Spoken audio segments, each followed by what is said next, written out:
Here we want to find the area of a trapezoid. So in order to identify what a trapezoid is, it's basically a shape or quadrilateral that only has one pair of parallel lines. So like a parallelogram has two sets of parallel lines, a trapezoid only has one. So here I have one pair of parallel lines because these lines would never intersect.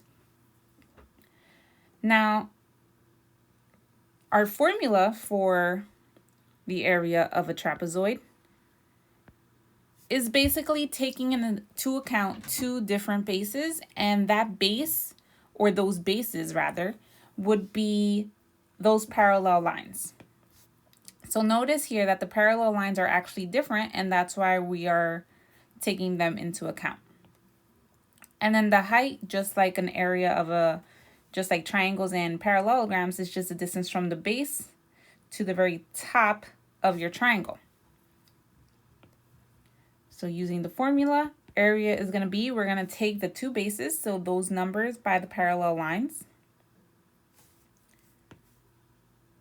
2.3, and then add it to the other base, 6.9. Then we're going to take that and divide by 2 and multiply by the height, which is 6. So you might need a calculator. 2.3 plus 6.9, take that and divide by 2, you would get 4.6. And then we're going to take that number and multiply by 6. So the area would be 27.6.